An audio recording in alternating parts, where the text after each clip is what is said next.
नमस्कार दोस्तों, स्वागत है आपका हमारे YouTube channel tricky engineering academy T, जिसमें हम बिल्डिंग मटेरियल एंड कंस्ट्रक्शन में पढ़े थे। स्टोन हम पूरा कर चुके हैं। उसके बाद हमने जो ये टिम्बर शुरू किया था, टिम्बर की पहली वीडियो आप देख चुके होंगे जिसमें हमने बेसिक टिम्बर के बारे में बताया था। और आप दूसरी वीडियो जो हम लेके आए हैं उसमें हम देखते हैं कि हम टिम्बर का यूज आखिर बिल्डिंग कंस्ट्रक्शन में क्यों करते हैं, कि इसके एडवांटेज क्या है। इसीलिए तो देखिए इसका यूज किया जाता होगा, काफी पुराने टाइम से इसका यूज किया जाता है और आज भी टिम्बर का यूज विभिन्न जगहों में विभिन्न कंस्ट्रक्शन कार्यों में किया जाता है, जो हमने पिछली वीडियो में देख लिया है। अब आज देखते हैं हम कि एडवांटेज क्या है टिम्बर के, आखिर टिम्बर का ही यूज हम क्यों करते हैं। तो किसी भी निर्माण सामग्री का अगर वो लंबे टाइम तक यूज हो रही है तो इसका कोई ना कोई ऐसा कारण होगा कि उसका कुछ ना कुछ फायदा होता होगा, उसी वजह से लोग उसे उपयोग में लाते होंगे। टिम्बर पुराने समय में तो काफी यूज किया जाता था और आजकल भी इसका यूज किया ही जाता है, जिसके पीछे कुछ कारण हैं, जिसके कुछ फायदे हैं जो ये हैं। अब देखिए, पहला जो हमारा इसका फायदा है वो है लो वेट। लो वेट, किसी भी टिम्बर की अगर हम बात करें तो उसका जो वजन होता है वो लो होता है। किसकी तुलना में? अगर आप देखें कंक्रीट की तुलना में, और अगर आप देखें किसी स्टील की तुलना में। अगर आप मान लीजिए एक खाली दरवाजे की बात हम करते हैं तो एक आप लकड़ी का दरवाजा ले लीजिए और एक वैसा ही दरवाजे का शेप आप कंक्रीट से बनाइए, एक वैसा ही दरवाजे का सेम से जो शेप है आप बनाइए स्टील से। तो स्टील वाला भारी होगा, कंक्रीट वाला भारी होगा। इन दोनों की तुलना में लकड़ी वाला कम भारी होगा। हम देखते भी हैं कि लकड़ी कम भारी होने की वजह से ही आप लोग खुद भी लकड़ी के दरवाजों को एक जगह से दूसरी जगह रख देते होंगे। वहीं अगर आप एक कॉलम देखें, अगर एक कंक्रीट का कॉलम कहीं पे गिर जाता है तो क्या आप उठा के कहीं रख सकते हैं? बहुत मुश्किल होता है, क्योंकि उसका वेट ज्यादा होता है, जबकि लकड़ी का वेट अन्य पदार्थों की तुलना में कम होता है। तो एक तो लो वेट इसका एक कारण है कि हम इसको कंस्ट्रक्शन में यूज करते हैं। क्यों? क्योंकि कोई भी बिल्डिंग अगर हम कंस्ट्रक्ट करते हैं तो हम किस लिए करते हैं कि इसमें कितना लोड आएगा। अगर जिससे वो बिल्डिंग बन रही है उसी मटेरियल का लोड बहुत ज्यादा होगा तो उसमें जो बाकी जो लोड आएगा वो कम आना चाहिए, कम आएगा, तभी तो उतना सहन कर पाएंगी। मान लीजिए मैंने एक ब्रिज बनाया, मैंने कहा कि ये ब्रिज जो है इसके जो ये प्रस्तंभ है ये 25 kg का लोड ले सकते हैं। सपोज एक खाली एग्जाम्पल के लिए 25 kg ले सकते हैं। अब आपने इसको अगर लोहे का बनाया है तो 25 में से मान लीजिए 10 किलो का तो यही हो गया। अब इसमें ऊपर कितना आ सकता है? 15 किलो। 10 किलो तो यही है, 15 किलो। अगर ये आप स्टील का बनाते हैं तो हो सकता है 15 किलो का हो, 10 ही किलो वेट आ सकता है उसमें जो लोग चल रहे हैं उनका। जबकि अगर इसको आप लकड़ी का बनाते हैं तो हो सकता है लकड़ी 2 किलो में बन जाए तो आपके पास 23 किलो वेट इसमें और आ सकता है। तो समझ गए आप कि कोई भी निर्माण कार्य में हम जो यूज करते हैं, हम चाहते हैं कि उस मटेरियल का वेट कम हो लेकिन स्ट्रेंथ उसकी ज्यादा होनी चाहिए। इसे लकड़ी का है, उसका वेट तो कम होता है लेकिन स्ट्रेंथ ज्यादा होती है। ठीक। लो वेट के बाद आता है easy to work. Easy to work का मतलब आपको एक लकड़ी का टुकड़ा देंगे और एक लोहे का टुकड़ा देंगे और आपसे कहेंगे कि आपने इसको 20 से 2 हिस्से करने। आप लकड़ी को जल्दी कर देंगे या लोहे वाले को जल्दी कर दें? हम लकड़ी को जल्दी कर दें। क्यों? क्योंकि लकड़ी को काटना आसान है, उसमें कोई निर्माण कार्य आसान है। उसमें अगर आप कोई देख लीजिए कलाकारी करना चाहते हैं तो आप लोहे में कलाकारी अच्छी करेंगे, लकड़ी में आपने देखा होगा बहुत सी मूर्तियां ये लकड़ी में कलाकारी चित्रकारी की जाती है। क्यों? क्योंकि उसमें काम करना आसान है। हथौड़ा लिया, छेनी लिया, आपने शुरू किया तो धीरे धीरे बनने लगेगा। वहीं लोहे और कंक्रीट में काम करना आसान नहीं होता है।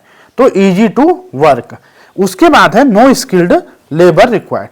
जहां आप लोहे की अगर कहीं बात करेंगे तो वहां आपको स्किल्ड लेबर चाहिए होंगे, लोहे को जॉइंट करना है, वेल्डिंग करनी है। लेकिन अगर लकड़ी का देखोगे, लकड़ी की कुर्सी आप देखोगे तो एक नॉर्मल आदमी भी जो ज्यादा पढ़ा लिखा नहीं है वो भी एक लकड़ी की कुर्सी आराम से बना देता है। क्यों? क्योंकि इसमें ज्यादा स्किल की जरूरत नहीं है, क्योंकि काम करना आसान है, वेट कम है, स्किल ज्यादा नहीं चाहिए, तो आसानी से वो बन जाता है। इसके बाद जो चौथा है वो है इकोनॉमिकल कंस्ट्रक्शन। इकोनॉमिकल कंस्ट्रक्शन क्यों है? क्योंकि अगर आप लोहे या कोई अन्य निर्माण सामग्री की बात करें तो आपको महंगा मिलता है मार्केट में जाके, जबकि लकड़ी आपको इजीली अवेलेबल हो जाती है। कहां से? जंगल से मिल जाएगी या कहीं से भी मिल सकती है। लकड़ी आपको ज्यादा अवेलेबल है या नहीं है? अगर आपसे मैं कहूं कि शाम तक 10 किलो लोहा लाओ या 10 किलो सीमेंट का एक वो बना के लाओ, या मैं कहूंगी 10 किलो का एक लकड़ी का गुटका लाओ, तो आप लकड़ी आसानी से ले आएंगे। आप जंगल जाएंगे, लकड़ी ले आएंगे। इजी टू वर्क तो ठीक है, स्किल्ड लेबर भी ठीक है। इकोनॉमिकल क्यों है? क्योंकि इजीली अवेलेबल है और बहुत ज्यादा महंगी भी नहीं होती है। आप अगर लकड़ी का कोई दरवाजा देखते हैं जहां आपका 1500-2000 में बन जाएगा, वहीं अगर स्टील का या कोई अन्य का आप देखेंगे तो महंगा बनता है। तो ये क्या है, इकोनॉमिकल कंस्ट्रक्शन है। इकोनॉमिकल कंस्ट्रक्शन होने की वजह से ही इतने पुराने टाइम से चल रहा है और आगे भी चलेगा। इसके अलावा जो इसके दो जो सबसे महत्वपूर्ण जो एग्जाम के व्यू से जो प्रश्न पूछे जाते हैं, देखिए एग्जाम में जो प्रश्न पूछे जाते हैं इन दोनों से हमेशा पूछे जाते हैं। एक इलेक्ट्रिक रेजिस्टेंट, एक थर्मल इंसुलेशन। थर्मल इंसुलेशन का मतलब क्या है? थर्मल इंसुलेशन का मतलब है आपने एक मकान बनाया, भयंकर गर्मी हो रही है, भयंकर गर्मी के बीच में आपने अपना एक मकान बनाया है, बहुत बड़ा मकान नहीं है, कमरा बनाया है। अब आपने लोहे का कमरा बना दिया, उसके अंदर आप बैठ गए, बाहर से भयंकर गर्मी हो रही है, तो क्या होगा, अंदर भी गर्मी होने लग जाएगी। कभी ख्याल किया है आपने लोहा कितने जल्दी गर्म हो जाता है? ये क्या है, ये इसलिए है क्योंकि थर्मल इंसुलेशन उसका सही नहीं है, कम है। अगर आप लकड़ी का कोई मकान बना के ना, एक कमरा बना के उसके अंदर बैठ जाएंगे, बाहर से कितनी भी गर्मी हो रही होगी, अंदर आपको गर्मी नहीं होगी। क्यों? क्योंकि लकड़ी जो होती है वो थर्मल इंसुलेशन का गुण रखती है।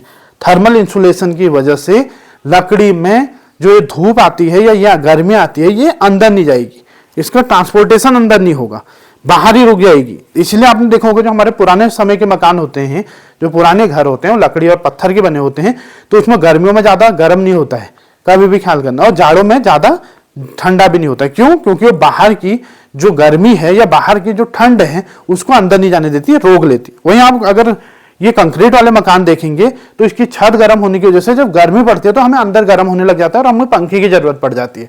आजकल पंखे की जो ज्यादा जरूरत है उसका एक कारण यही है कि हमने ये कंक्रीट का कंस्ट्रक्शन कर दिया, जबकि लकड़ी के अगर आप मकानों में बैठेंगे तो ना तो आपको ज्यादा गर्म होगा गर्मियों में और ना जाड़ों में ज्यादा ठंड होगी। किस वजह से? क्योंकि ये थर्मल इंसुलेशन का गुण रखते हैं। अब है इलेक्ट्रिक रेजिस्टेंस। इलेक्ट्रिक रेजिस्टेंस का मतलब क्या है? मान लीजिए आप किसी कमरे में बैठे हैं और उस कमरे में अचानक मान लीजिए कि करंट फैल जाता है। अब वो लोहे का अगर बना कमरा होगा तो क्या होगा, लोहे के बने कमरे में करंट पूरे कमरे में फैल जाएगा और आपको भी लग जाएगा। लेकिन अगर वही लकड़ी का एक कमरा है तो लकड़ी के कमरे में करंट नहीं फैलेगा। क्यों? क्योंकि इसका इलेक्ट्रिक रेजिस्टेंस रखती है। रेजिस्टेंस मतलब इलेक्ट्रिक मतलब करंट मान लीजिए, रेजिस्टेंस मतलब उसका अवरोध करती है। तो लकड़ी है तो आपको करंट नहीं लगेगा। क्यों? क्योंकि ये इलेक्ट्रिक रेजिस्टेंस होती है। इसीलिए आपने देखा होगा कहीं अगर किसी को करंट लगता है तो हम सूखी लकड़ी से उस तार को अलग करेंगे तो हमें करंट लगता है। क्यों? क्योंकि सूखी जो लकड़ी है वो इलेक्ट्रिक रेजिस्टेंस होती है। तो लकड़ी के मकान का फायदा क्या है? थर्मल इंसुलेशन है, गर्मी अंदर ना तो हीट जाएगी ना ही बाहर की ठंड जाएगी और रोक लेती है। उसके अलावा इलेक्ट्रिक रेजिस्टेंस है, अगर कहीं ये करंट फैलता है तो ये नहीं फैलेगा। ये दो जो मुख्य गुण हैं, इसकी वजह से लकड़ी का यूज काफी ज्यादा होता है। ये एग्जाम में पूछे जाते हैं। कैसे पूछा जाएगा आपसे क्वेश्चन? जैसे मान लीजिए कि टिम्बर की गुण, तो इलेक्ट्रिक रेजिस्टेंस, थर्मल इंसुलेशन, इस टाइप का आपको दे देगा, आपको ये ऑप्शन से पहचानना होता है। इसके अलावा जो होता है, जो सबसे मुख्य जो और जो उसके फायदे हैं लकड़ी के, वो है good sound absorption. Sound absorption का मतलब क्या है कि अगर उस कमरे में साउंड आ रही है ना, आपने मान लीजिए डीजे बजा दिया किसी लकड़ी के मकान में, तो एब्जॉर्ब कर देगी साउंड में। जैसे आपने एक देखा होगा, आपने सीमेंट के जो मकान होते हैं, जो कंक्रीट के मकान होते हैं, उसमें आप जाओगे और उस खाली कमरे में बोलोगे तो आपकी आवाज गूंजती है। क्यों? क्योंकि साउंड एब्जॉर्ब नहीं होती है, फैलती है कमरे में। लेकिन अगर लकड़ी के मकान के अंदर आप कुछ बोलेंगे तो गूंजेगा नहीं, वो साउंड को एब्जॉर्ब कर देता है। इसीलिए जो बड़े बड़े ये मल्टी थिएटर इस टाइप के होते हैं, वहां लकड़ी का यूज किया जाता है ताकि साउंड को एब्जॉर्ब किया जाए। थर्मोकॉल का यूज भी किया जाता है। उसके अलावा good shock absorption. Shock absorption का मतलब अगर कंपन टाइप की हो रही है, कोई मशीन चल रही है किसी उसमें, तो ये शॉक को एब्जॉर्ब कर देता। और इसी शॉक एब्जॉर्प्शन की वजह से जो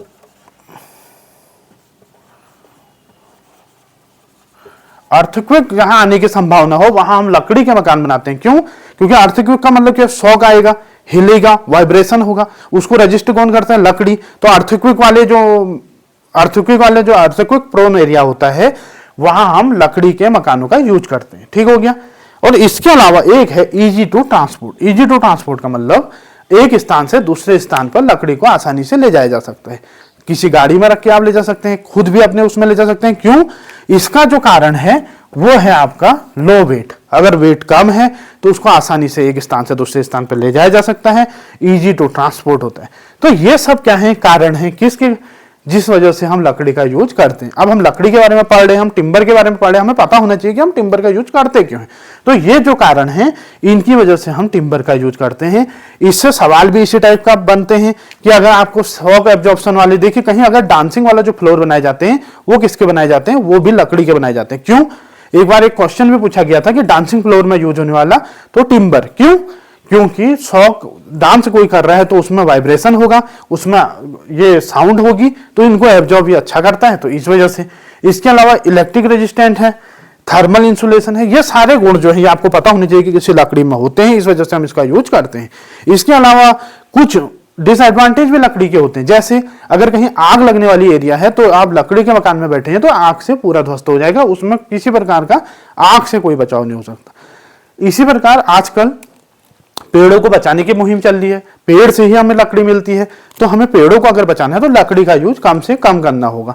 पानी से जल्दी खराब होने का गुण रखती है, तो ये कुछ कारण हैं जो इसके डिसएडवांटेज भी हैं, जिसकी वजह से इसका यूज अब कम होने लगा है और कंक्रीट का यूज बढ़ने लगा है। लेकिन फिर भी इन गुणों की वजह से आज भी लकड़ी कंस्ट्रक्शन वर्क में अपना महत्वपूर्ण योगदान रखती है, एक महत्वपूर्ण कंस्ट्रक्शन मटेरियल के रूप में जानी जाती है। ठीक, अगर आपने हमारी पुरानी वीडियो नहीं देखी है तो आप हमारी पुरानी वीडियो देख लीजिए, स्टोन से जुड़ी हुई बाकी जो कंक्रीट टेक्नोलॉजी चल रही है, सर्वेइंग इस चैनल में पढ़ाई जा रही है, आप उनको देखिए ताकि आपको एग्जाम के टाइम में काफी हेल्प मिले।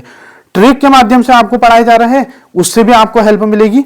अगर आपने हमारे चैनल को सब्सक्राइब नहीं किया तो प्लीज हमारे चैनल को सब्सक्राइब कीजिए, और हाँ, हमारी वीडियो को लाइक जरूर कीजिए, जिससे हमें पता चले कि आप लोगों को हमारी वीडियो पसंद आ रही है। धन्यवाद।